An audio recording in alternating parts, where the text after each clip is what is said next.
Tito capítulo 1, versículo de 1 a 4 nos diz assim a palavra do Senhor: Paulo, servo de Deus e apóstolo de Jesus Cristo, para promover a fé que é dos eleitos de Deus e o pleno conhecimento da verdade segundo a piedade, na esperança da vida eterna, que o Deus que não pode mentir prometeu antes dos tempos eternos, e em tempos devidos manifestou a sua palavra, mediante a pregação que me foi confiada por mandato de Deus nosso Salvador. A Tito, verdadeiro filho, segundo a fé comum, graça e paz da parte de Deus Pai e de Cristo Jesus, nosso Salvador. Até aí a leitura da palavra de Deus. Vamos orar mais uma vez, meus irmãos, clamando por iluminação. Deus, nós estamos reunidos aqui nesta noite para prestar o culto ao Senhor, mas agora é chegado o momento, Pai, em que nós lemos a Tua palavra, e a palavra é do Senhor, ela é poderosa, ela tem poder para transformar as nossas vidas, para reavivar o nosso ânimo, para fortalecer os nossos pés vacilantes. Por isso, Pai, clamamos ao Senhor, fale conosco nesta noite, edifica-nos, Pai, para aprendermos a partir de hoje, diante dessa palavra inspirada do apóstolo Paulo a Tito, que nós possamos ser edificados e alimentados pelo poder da Tua palavra. É isso que nós pedimos e clamamos a Ti, em nome de Jesus, amém. Nós vivemos em um mundo de inconstância e engano, onde a verdade é distorcida e a fé muitas vezes é reduzida a um mero sentimentalismo, e a esperança, ela parece frágil diante das incertezas da vida. A cada dia somos bombardeados por mensagens conflitantes sobre o que acreditar, sobre como viver e o que realmente importa. Muitas pessoas baseiam suas vidas em valores instáveis, confiando em sua própria força ou em promessas vazias que o mundo oferece. Em meio a esse cenário, como nós podemos ter uma fé sólida? Como podemos possuir um comportamento que realmente transforme a nossa vida e nos conduza a um viver piedoso? E como podemos manter uma esperança firme, que não se abala diante das tribulações que fatalmente vai acometer cada um de nós em alguma circunstância da vida? Essas são perguntas fundamentais para qualquer cristão. E são exatamente essas questões que Paulo, logo no início da sua carta a Tito, trata.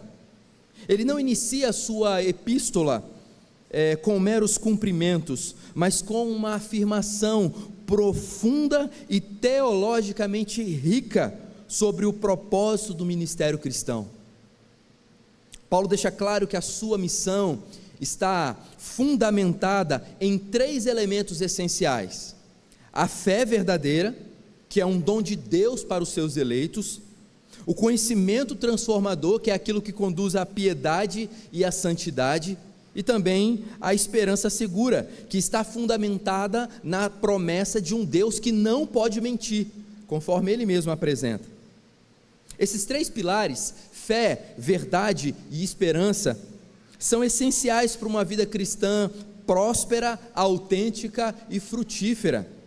Se a nossa fé for fraca, e se o nosso conhecimento for superficial, e se nossa esperança estiver em coisas erradas, seremos crentes instáveis e facilmente abalados pelas dificuldades e enganos deste mundo. Se alguém lhe perguntar hoje, por que você crê em Cristo? Qual seria a sua resposta? Você diria que porque você sente algo especial quando você vem à igreja? Ou porque a sua família sempre foi cristã e você vai à igreja? Ou porque simplesmente acha que é a melhor opção dentre várias religiões que existem? Se sua resposta não estiver enraizada na verdade de Deus, a sua fé poderá ser facilmente abalada. Agora, pense no conhecimento que você tem sobre Deus. Ele impacta a sua vida? Aquilo que você conhece sobre Deus tem impactado a sua vida? Muitos conhecem a palavra de Deus teoricamente, mas não aplicam esses ensinamentos na sua própria vida. O verdadeiro conhecimento da verdade, ele não é apenas intelectual, mas transformador. Ele nos conduz à piedade, à devoção e a uma devoção sincera a Deus. E quanto à esperança, onde ela está firmada? Se sua esperança está em dinheiro, em sucesso, em relacionamentos, ou até mesmo em saúde ou bem-estar, o que acontecerá quando essas coisas falharem? E elas vão falhar em algum momento. Mas se sua esperança estiver na promessa imutável de Deus, você terá segurança mesmo nas tempestades da vida. Paulo escreve a Tito exatamente para reforçar esses pontos. Ele quer que Tito estabeleça uma igreja firme numa sociedade que já se encontrava corrompida. Um povo que vivia, a ideia de Paulo é que Tito chegasse a Creta e estabelecesse ali um povo que vivesse pela fé genuína, que fosse transformado pela verdade de Deus e que tivesse esperança firme na vida eterna. Hoje esse chamado não é apenas para Tito ou para a igreja em Creta, é para nós também. E nós devemos nos perguntar: nós estamos vivendo pela fé que Deus nos deu? O nosso conhecimento de Deus, ele tem nos transformado? A nossa esperança está ancorada nas promessas eternas ou nas coisas passageiras deste mundo? Vamos refletir sobre este texto e aprender como que essas três verdades fundamentais moldam a nossa vida cristã, a nossa caminhada cristã. Por isso eu quero pregar para os irmãos hoje sobre o tema: vivendo com propósito em um mundo de incertezas. Vivendo com um propósito em um mundo de incertezas. E o meu desejo é que o Senhor nos ajude nessa caminhada que estamos iniciando hoje na carta de Tito, que o Senhor nos ajude a fortalecer a nossa fé, a aprofundar o nosso conhecimento da verdade e firmar a nossa esperança na promessa de Deus. Como então nós podemos viver com um propósito em um mundo de incertezas? Em primeiro lugar, eu quero destacar a importância da fé que salva. Nós veremos isso na primeira parte do versículo 1. Se você ainda está com a sua Bíblia aberta, veja o que Paulo diz. Paulo, servo de Deus e apóstolo de Jesus Cristo, para promover a fé que é dos eleitos de Deus. A saudação dessa carta, ela se assemelha à de Romanos mais do que qualquer outra. Aqui, como em Romanos, Paulo se denomina servo e apóstolo. E por que isso é importante? Se olharmos para o significado da palavra servo no texto em grego, a palavra servo, doulos, é também a mesma palavra para escravo. Servo é escravo. Dessa forma, então, o sentido que Paulo está empregando a palavra servo denota alguém que pertence a outro. A segunda identificação que Paulo traz aqui é a palavra apóstolo. E a palavra apóstolo traz o sentido de enviado, de mensageiro. Paulo recebeu a sua comissão autoritativa diretamente de Jesus, e portanto ele é apóstolo de Jesus Cristo. Mas além do significado dos termos, eu quero que você observe também a ordem dos termos, porque essas coisas também são importantes, principalmente nas escrituras de modo geral, mas também aqui. Percebam que Paulo fala servo e apóstolo. Paulo não fala eu sou o apóstolo, e por acaso também sou servo. Paulo trata a ideia de que eu sou servo e sou apóstolo. A ordem é importante. Isso destaca o peso da primeira identificação frente à segunda. Paulo de fato é o grande apóstolo dos gentios, porém antes de ser o grande apóstolo dos gentios, ele é servo. Ele é servo. E essa também deve ser a nossa postura no trabalho do reino de Deus. Não importa a sua posição hierárquica na igreja, não importa a sua atuação dentro das atividades da igreja, não importa o grau na sociedade em que você tem, se você é alguém da alta sociedade, ou se você é alguém de muitas posses ou de poucas posses, na igreja, todo mundo tem que ser servo. Não importa se você é o pastor da igreja, não importa se você é presbítero ou diácono ou presidente de uma sociedade interna, se você não for servo em primeiro lugar, de nada adianta você estar ocupando esse espaço de liderança. O bom servo é alguém que não vive para sua própria vontade, antes é aquele que vive para atender os desígnios daquele que o arregimentou. E Paulo tem essa consciência, quem o convocou foi o próprio Jesus Cristo, foi o próprio Deus, então ele compreende, eu sou servo, eu sou apóstolo de Jesus Cristo. Mas veja que as credenciais de Paulo, elas têm um propósito, e elas revelam a sua missão. E qual é a missão? A missão é promover a fé dos eleitos. Hebreus no capítulo 11, versículo 1 nos diz: a fé é a certeza das coisas que se esperam, a convicção de fatos que não se veem. Isso significa que a fé bíblica não se baseia no que sentimos ou no que vemos, mas na confiança absoluta da promessa de Deus, ou das promessas de Deus. Paulo deixa claro que a fé não é algo natural ou gerado pelo homem, mas ela é um dom divino que Deus concede aos seus próprios eleitos, aqueles que Deus elegeu. Lá em Efésios, no capítulo 2, versículo 8 e 9, o próprio Paulo diz: porque pela graça sois salvos mediante a fé, e isto não vem de vós, é dom de Deus, não de obras para que ninguém se glorie. Isso significa, meus irmãos, que a fé, ela não é um esforço humano, mas uma dádiva da graça de Deus. Deus elegeu um povo para si antes da fundação do mundo, e essa eleição se manifesta quando aqueles que pertencem a Ele são levados à fé salvadora em Jesus Cristo. Você entende que a sua fé em Cristo não é fruto da sua inteligência, ou da sua própria e livre vontade, mas da graça soberana de Deus. Meus irmãos, se Deus não estender a sua mão poderosa e nos tocar, nos dando a fé, um ser humano não tem a possibilidade de desejar a Deus. É Deus que muda, porque naturalmente, depois da queda, o ser humano tornou-se inimigo de Deus. Ele está em litígio com Deus, ele não quer a proximidade com o Senhor.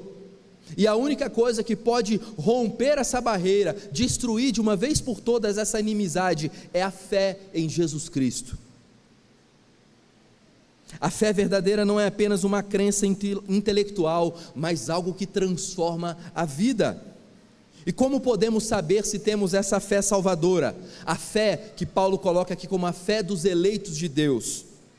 Tiago, no capítulo 2, o versículo 17, ele diz: assim também a fé, se não tiver obras, por si só está morta.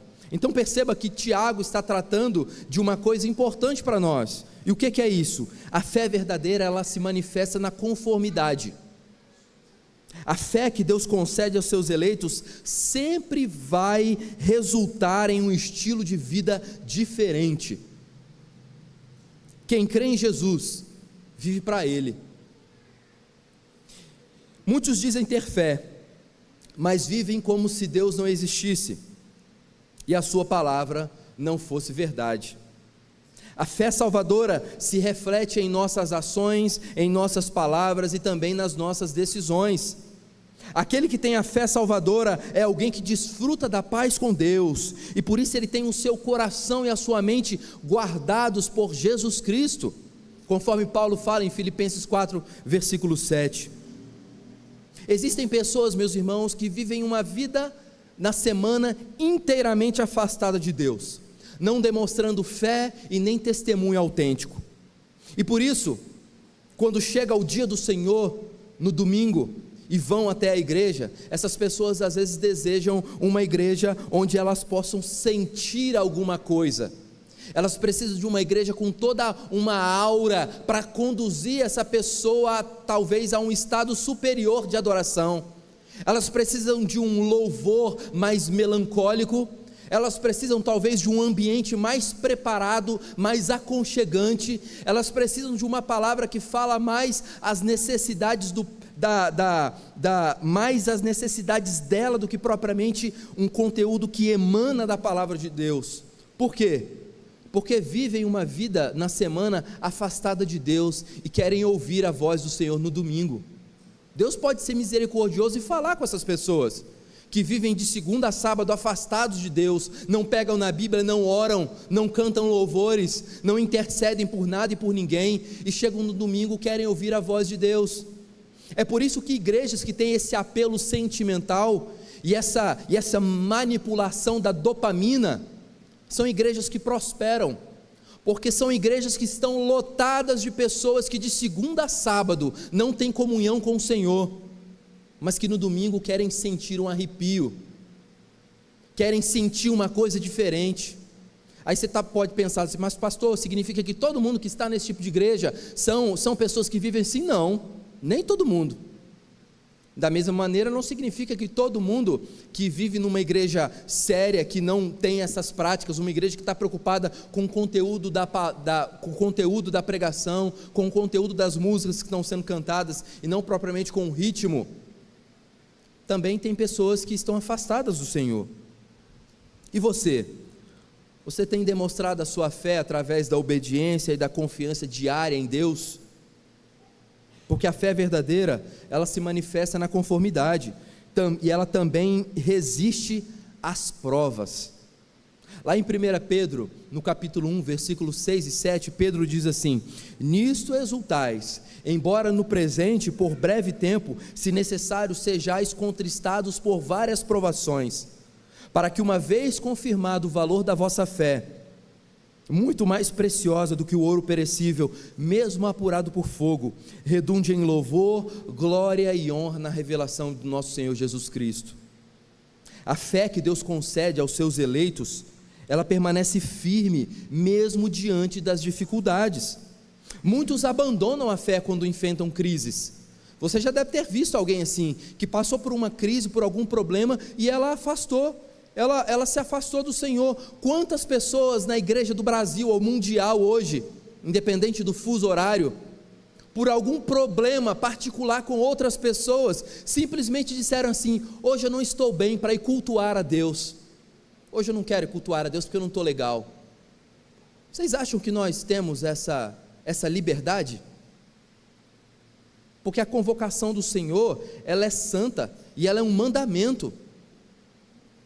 Não se esqueça no dia do Senhor, quando nós deixamos de ir até a casa do Senhor para cultuar ao Senhor com os nossos irmãos, juntamente com os nossos irmãos, por qualquer outro motivo ilícito, porque você pode estar doente, você talvez pode estar de escala de trabalho, mas por qualquer outro motivo ilícito, isso é quebra do mandamento, isso é desobediência à vontade de Deus. Então, se você tem trocado a comunhão do Senhor com um sofazinho quentinho para ver um filme, ou porque você está meio chateado, hoje eu briguei com o meu namorado, hoje eu discuti com o meu pai, hoje eu almocei demais e não estou muito bem de saúde, eu não vou para a igreja. Quantas pessoas estão fazendo isso hoje?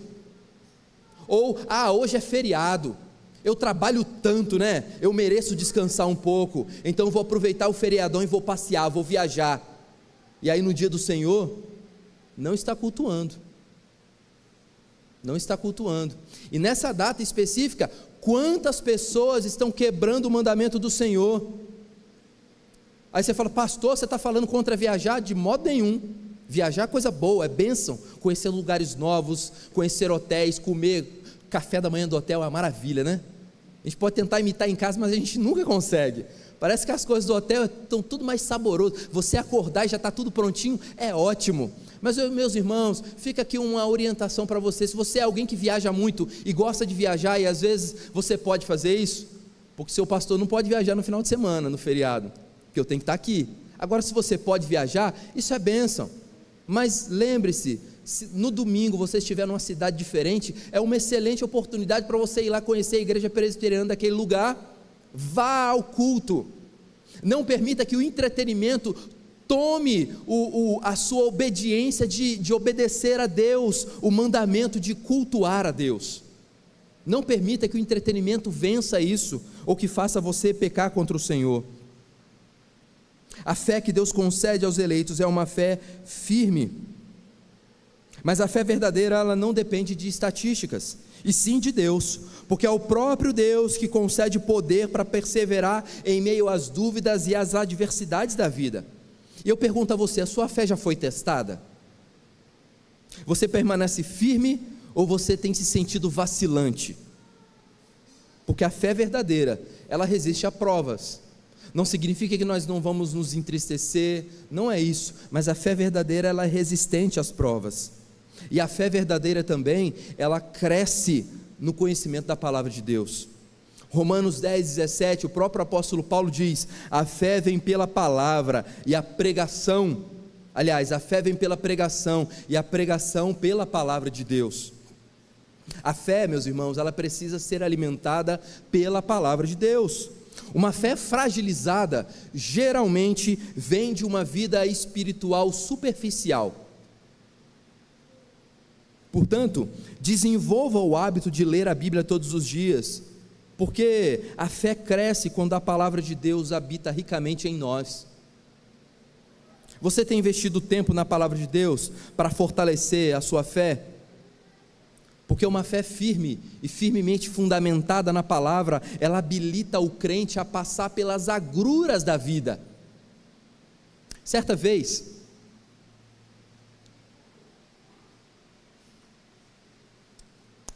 uma turma de um colégio fundamental foi fazer um daqueles passeios, e a turma estava completa, né?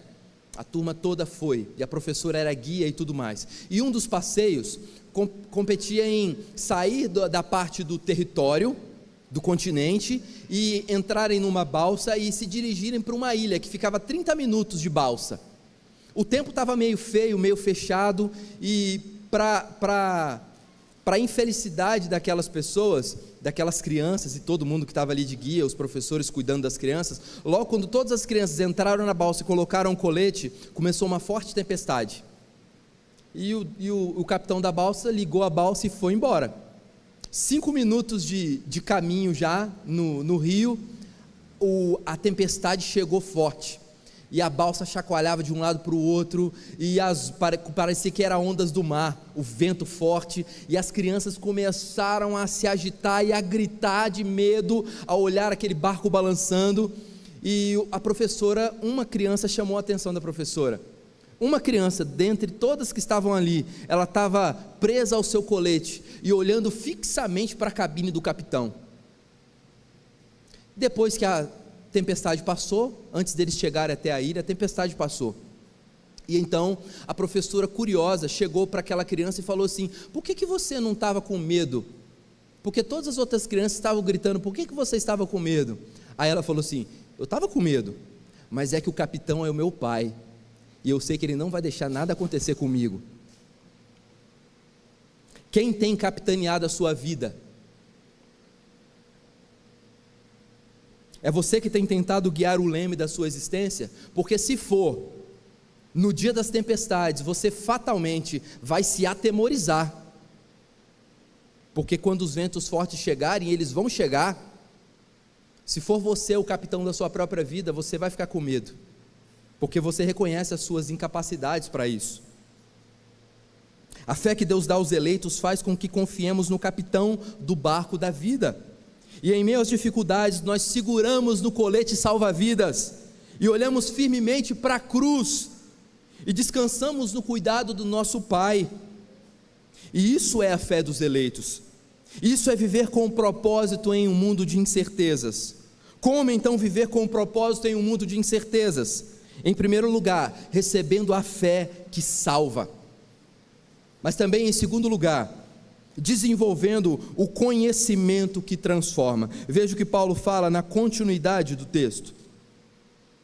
Paulo fala: e o pleno conhecimento da verdade segundo a piedade, ainda no versículo 1, e o pleno conhecimento da verdade segundo a piedade. Aqui Paulo nos ensina que o verdadeiro conhecimento da verdade não é meramente intelectual, mas ele é transformador. E a palavra utilizada por Paulo no grego aqui para conhecimento significa algo além do que um mero ato de saber. A palavra aqui refere-se a um conhecimento íntimo e experiencial na verdade de Deus, que leva a uma transformação de vida. Lá em Colossenses, no capítulo 1, versículo 9 e 10, Paulo usa a mesma palavra no texto de Colossenses. Ele diz: por esta razão também nós, desde o dia em que o ouvimos, não cessamos de orar por vós e de pedir que transbordeis de pleno conhecimento da sua vontade, em toda a sabedoria e entendimento espiritual, a fim de viver de modo digno do Senhor, para o seu inteiro agrado, frutificando em toda boa obra e crescendo no pleno conhecimento de Deus. Paulo usa 2 vezes a palavra conhecimento. Compreenda que o verdadeiro conhecimento de Deus não é um acúmulo de informações, mas algo que molda o nosso caráter e transforma a nossa maneira de viver. A verdade que Paulo menciona aqui não é qualquer tipo de verdade também, mas uma verdade revelada por Deus. Jesus orou ao Pai na sua oração sacerdotal em João 17, no versículo 17, Jesus mesmo disse: santifica-os na verdade, a tua palavra é a verdade. A verdade de Deus, meus irmãos, ela não é subjetiva ou relativa, mas ela é absoluta e imutável. O conhecimento da verdade não apenas nos informa, mas ele nos liberta do pecado, da ignorância e da escravidão espiritual. João 8,32 diz que: e conhecereis a verdade, e a verdade vos libertará. E nós sabemos o que é a verdade. A verdade não é uma ideia política, a verdade não é um político, a verdade não é recursos financeiros, a verdade é uma pessoa, e a verdade é o próprio Senhor Jesus Cristo. Você que está aqui nessa noite, você tem buscado o verdadeiro conhecimento da verdade? Ou tem se contentado apenas com uma versão superficial do cristianismo? Este conhecimento da verdade, segundo Paulo, é aquilo que conduz à piedade. Na versão da Septuaginta, o que é a Septuaginta? É a versão grega do Antigo Testamento. O Antigo Testamento foi escrito em hebraico, a Septuaginta é uma versão grega do texto que foi originalmente escrito em hebraico. E lá nesse texto, a palavra temor em hebraico, ela foi traduzida como piedade. Então, compreenda que piedade também tem no seu cerne do entendimento a ideia de temor. Mas o que piedade tem a ver com conhecimento? O conhecimento bíblico verdadeiro sempre conduzirá à santidade e à transformação moral e espiritual. Qualquer conhecimento que não gera mudança de vida, ele é vazio e ineficaz, seja na vida espiritual ou seja até mesmo na vida intelectual. Se você lê algo que não edifica em nada, que não agrega em nada à sua cultura geral, é algo desnecessário. É como passar o tempo lendo o rótulo de shampoo, a não ser que você seja um químico e esteja curioso para saber quais são as composições que estão ali, mas caso contrário, é algo que não edifica. Ou você puxa assunto falando assim: você já viu que o Elseve, o shampoo da Elseve tem uma enzima lá que o da Coleston não tem? Ninguém puxa assunto com isso, é algo desnecessário. Então veja, qualquer conhecimento que não gera mudança de vida, ele é vazio e ineficaz. Em 2 Timóteo, no capítulo 2, versículo 5, Paulo alerta que há pessoas que têm conhecimento de Deus, mas não vivem de maneira piedosa. Paulo fala isso lá. O conhecimento verdadeiro de Deus sempre se traduz em uma vida santa. Se algum dia você vir alguém que fala que conhece muito da palavra, cita textos bíblicos de cabeça, mas a vida dessa pessoa não condiz com o conhecimento que ele afirma ter, desconfie do conhecimento dessa pessoa, porque ainda que o conhecimento que ele tem possa parecer profundo, esse conhecimento não foi profundamente no coração, ele é algo apenas superficial. Conhecimento da verdade sem transformação é perigoso para si mesmo e para os outros. É como uma fogueira que para de receber lenha, fatalmente vai se apagar. As brasas vão se escurecer e daqui a pouco vão parar de emitir luz e calor. Há muitas pessoas que sabem sobre Deus, mas não o conhecem de verdade. Os fariseus conheciam as Escrituras, mas eles rejeitaram Jesus. Judas caminhou com Cristo durante todo o período ministerial de Jesus na terra, mas seu conhecimento não foi traduzido em transformação de vida. Paulo diz em 1 Coríntios 8:1, o conhecimento ensoberbece, mas o amor edifica. E eu pergunto a você, o seu conhecimento tem gerado orgulho ou santidade? Se o conhecimento sem piedade leva ao orgulho, a falta do conhecimento também causa danos terríveis, levando crentes à vulnerabilidade. E por que vulnerabilidade? Porque Oséias 4:6 nos diz: o meu povo está sendo destruído porque lhe falta o conhecimento. A ignorância espiritual nos afasta de Deus e nos deixa vulneráveis a falsos ensinos. Por isso, crescer no conhecimento da verdade nos protege contra as heresias de falsos mestres, nos protege contra falsos ensinos pragmáticos de muitos pastores por aí, e nos fortalece a fé. Imagine um viajante perdido na floresta. Imagine, crianças, um viajante perdido na floresta, e de repente ele encontra um mapa. E o mapa é um daqueles mapas, até que às vezes quando a gente vai num shopping muito grande, e ele nos orienta assim: você está aqui. E aí, porque não adianta nada você olhar um mapa e você não saber onde é que você está dentro daquele mapa. Mas imagine que esse viajante perdido encontrou um mapa, e no mapa mostrava: você está aqui.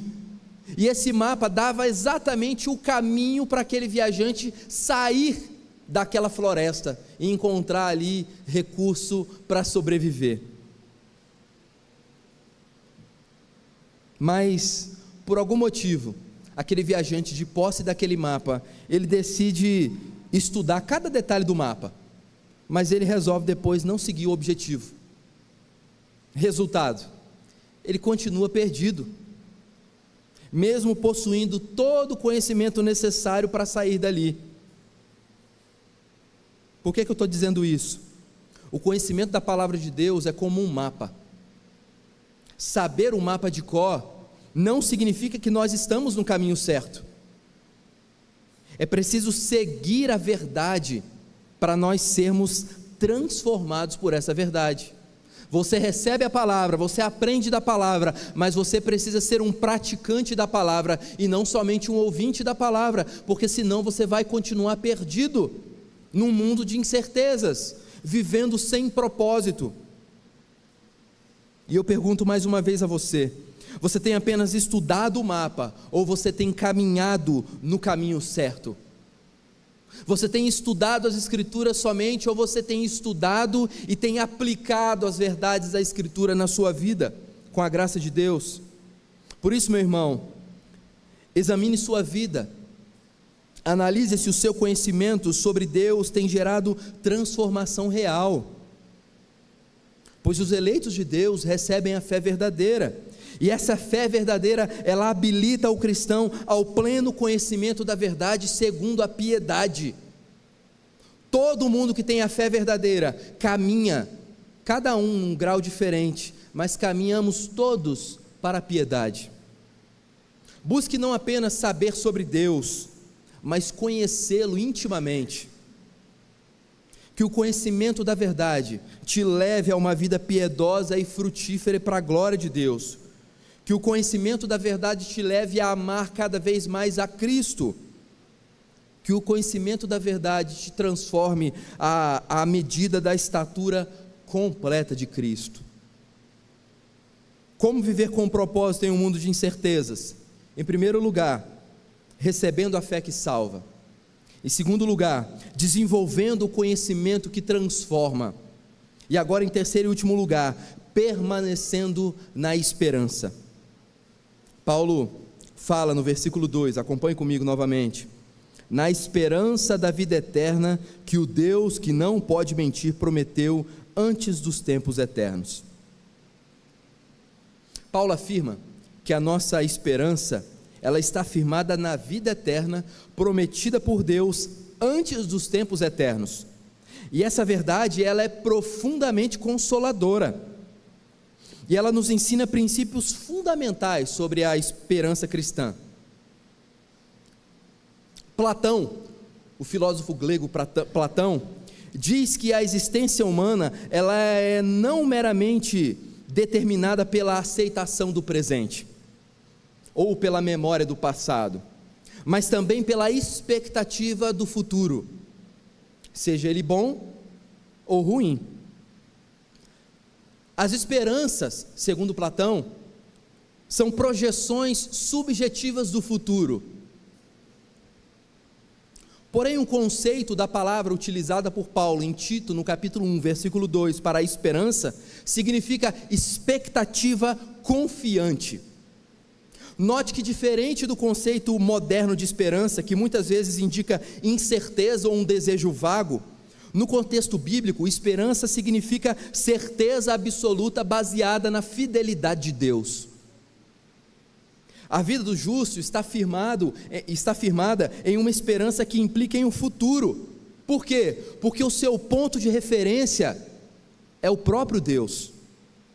Esperança bíblica não é uma confiança baseada em premeditações ou em nossas próprias projeções, mas sim na confiança daquilo que Deus pode fazer. Ao recordarmos o conceito de fé aplicado pelo autor da carta aos Hebreus, em que fé é a certeza de coisas que se esperam e a convicção dos fatos que não se veem,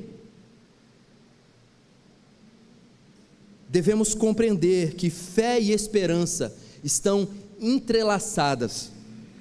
A esperança cristã não é um desejo subjetivo, mas uma âncora firme, baseada nas promessas imutáveis de Deus. Paulo reforça no versículo 2, ele diz que essa esperança foi prometida por Deus antes dos tempos eternos. Isso significa que a esperança de vida eterna não depende dos nossos méritos, mas da fidelidade de Deus. Não é aqui que Deus elegeu quem Ele viu que ia crer, nós não acreditamos nisso. Nós cremos porque Deus nos elegeu. E aí você fala assim: mas pastor, por que Deus nos elegeu? Porque Ele quis.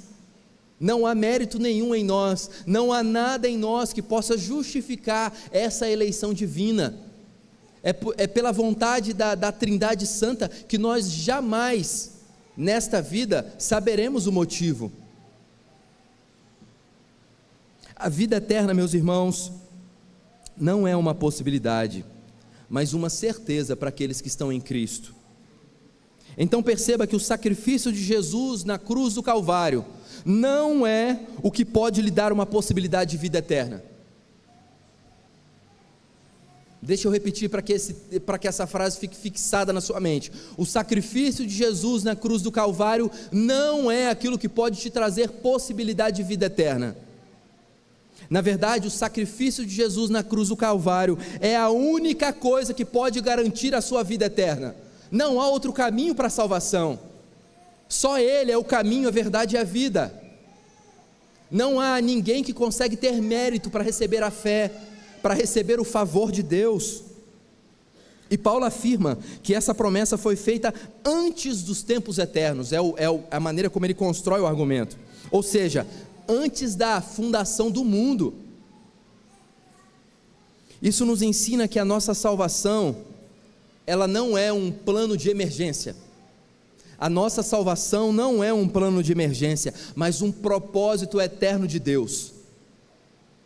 Dessa forma, a nossa esperança, ela transcende este mundo passageiro e aponta para a eternidade de Deus. Então, onde que está firmada e fundamentada a nossa esperança de vida eterna? No próprio Deus, que é o Deus que criou o tempo, que criou a história, que criou todas as coisas. Mesmo que tudo aqui esteja indo de mal a pior, Mesmo que tudo aqui esteja dando errado, o nosso destino final está sempre garantido em Cristo Jesus. Efésios 1, versículo 4 e 5, Paulo diz: assim como nos escolheu nele, antes da fundação do mundo, para sermos santos e irrepreensíveis perante ele, e em amor nos predestinou para ele, para a adoção de filhos, por meio de Jesus Cristo, segundo o beneplácito da sua vontade. Paulo está aqui reiterando o ensino que ele traz aqui nos primeiros versos da carta a Tito. Ele está falando que a nossa eleição é aquilo que fundamenta a nossa própria fé, porque nós temos fé, porque fomos eleitos antes da fundação do mundo. Deus não olhou o futuro e descobriu que em tal época, em tal mês, em tal ano, se ele desse fé ao cidadão A ou B, aquele cidadão iria crer, e por isso Deus o predestina. Não, se fosse assim, Deus seria refém da nossa vontade, e Deus não é refém da nossa vontade. Deus nos dá a fé, Ele compunge o nosso coração a crermos nele, Ele arranca o nosso coração de pedra e nos dá um coração que é capaz de crer, e crer nele. Ele nos dá tudo aquilo que nós precisamos para acreditar nele, na sua existência, no seu poder, e é por isso que nós olhamos para as verdades bíblicas e dizemos assim: isso é verdade. É por isso que você pode acreditar na vida eterna, e pode acreditar que você estará com o seu Redentor na vida eterna, se você de fato tem Cristo Jesus como seu Salvador. Não é pela sua perfeição que você vai conquistar a vida eterna, porque nenhum de nós aqui, por mais piedosos que sejamos, nunca alcançaremos a perfeição. Mas a vida eterna, ela é conquistada pela perfeição. Mas se você não é perfeito, logo é pela perfeição de outra pessoa, e essa perfeição é a perfeição de Cristo. É por isso que a nossa fé, a nossa salvação está firmada em Cristo, porque Ele é o novo Adão, conforme Paulo apresenta em Romanos 5, porque se Adão foi o primeiro homem, o representante da humanidade, e quando ele pecou, toda a humanidade caiu juntamente com ele. Imagine um trem, imagine um daqueles vales num filme americano, que às vezes o trem passa sobre aquele vale assim, entre duas montanhas aí. Imagine um trem que caiba exatamente em cima dessa ponte, com o seu vagão principal e todos os vagões secundários que vêm atrás dele, que ele vai puxando. Adão era essa primeira máquina, e toda a humanidade vinha atrás dele. Uma vez que Adão descarrilhou, não dá para o vagão que está colado nele continuar no trilho, todos os vagões caíram no fundo do vale. Agora Cristo se apresenta como aquele que é um novo representante. E agora é por isso que lá em João 15, João vai falar que Cristo é a videira, e nós somos enxertados nele. É como se nós estivéssemos no fundo do vale, lá com a herança de Adão, e agora Cristo está novamente nos dando o trilho da salvação, e Ele então nos chama, Ele nos levanta com poder, e nos coloca no trilho, ligados a Ele. E uma vez que nós estamos ligados a Ele, nós podemos descansar que nós jamais cairemos dessa graça. Não vai haver trilho nessa vida capaz de nos descarrilhar. Ainda que a gente dê uma balançada, freie às vezes a nossa vida espiritual, mas nós jamais cairemos dessa graça. Por quê? Porque nós somos eleitos antes da fundação do mundo. Muitas pessoas de outras denominações, de outras teologias, acusam a Igreja Presbiteriana do Brasil como a igreja dos predestinados, e de fato, nós entendemos que somos predestinados para a salvação. Quer ver? Abra sua Bíblia em Atos, no capítulo 13, versículo 48.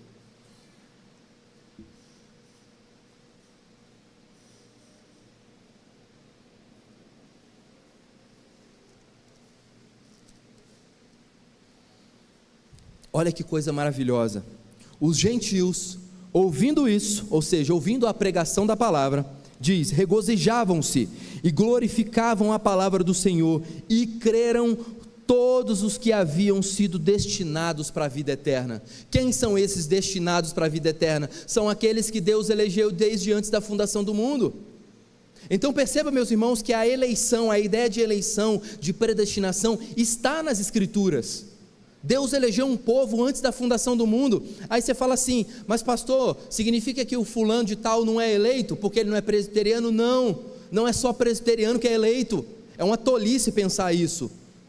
Existem outras denominações também sérias e fiéis que têm eleitos lá, ainda que eles falam que eles não são eleitos. Mas para eles estarem servindo a Deus fielmente, eles têm que ser eleitos. Porque nenhum ser humano deseja a Deus de livre e espontânea vontade. Aí você fala assim: pastor, mas no dia que eu vi na igreja e o pastor fulano de tal pregou, eu entendi aquele dia a palavra e eu quis entregar minha vida para o Senhor, e a partir dali eu passei a ser um cristão. Veja, Deus muda a sua vontade, Ele transforma de um modo poderoso, Ele te dá o desejo de desejá-lo. É isso que Deus faz. Se não for a ação do Espírito Santo na nossa vida, nós nunca, jamais desejaríamos a Deus.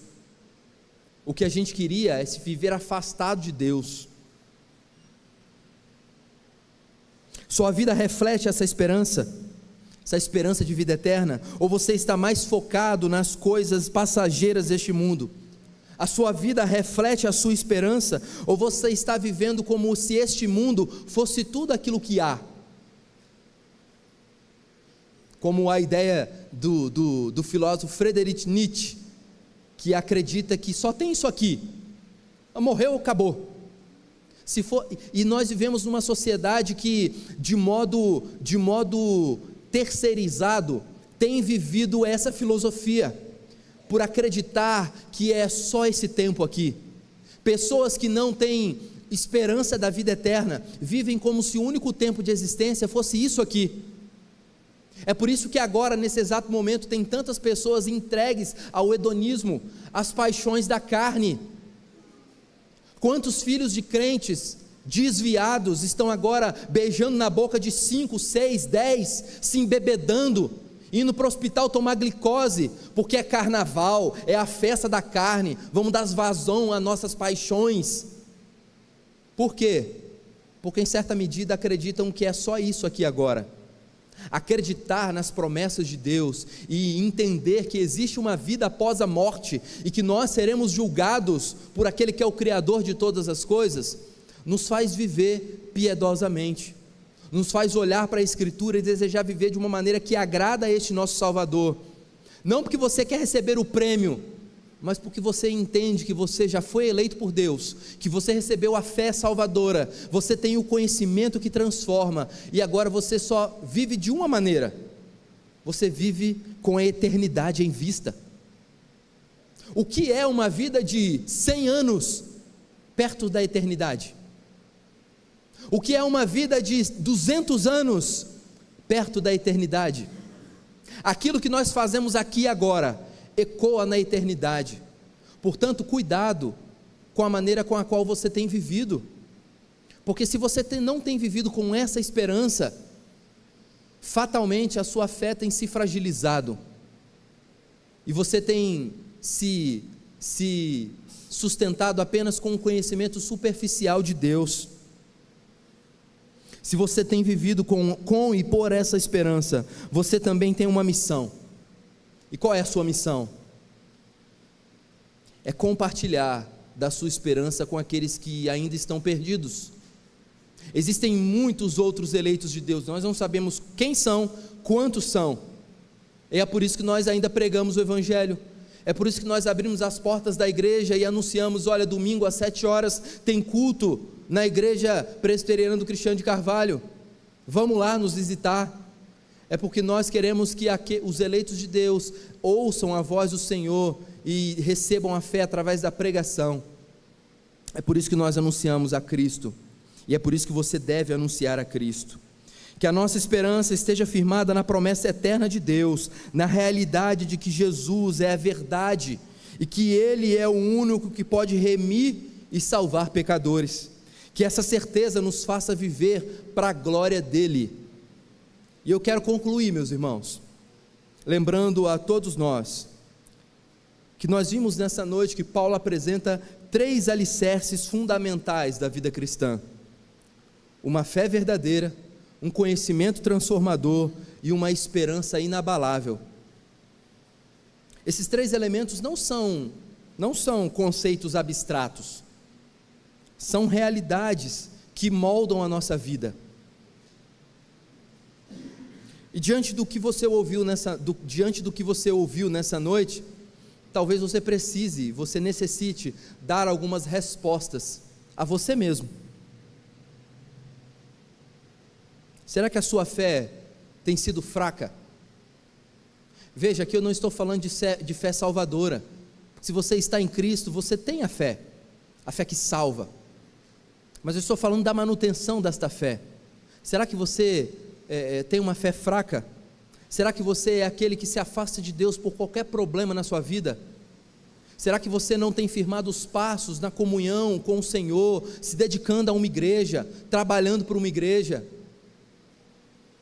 E às vezes, meus irmãos, a nossa fé, ela vai ser trabalhada e lapidada numa igreja talvez simples e pequena como é a nossa. E talvez a sua vida cristã seja sempre nesta igreja. Não tenha aspirações de fazer parte de uma mega igreja. Talvez Deus te colocou para ser testemunha dele no meio deste povo que está aqui. Nós temos sim que orar por crescimento, por desenvolvimento, mas saiba que Deus trabalha em igrejas grandes e também em igrejas pequenas. É a mesma palavra sendo pregada, pelo menos deveria ser.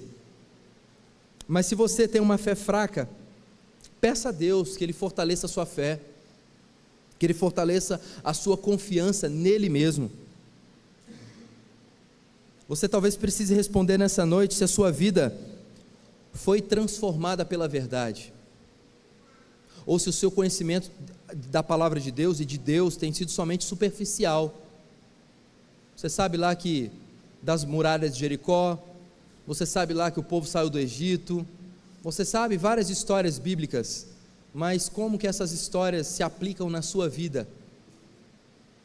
Talvez a sua fé tenha sido já há muito tempo superficial.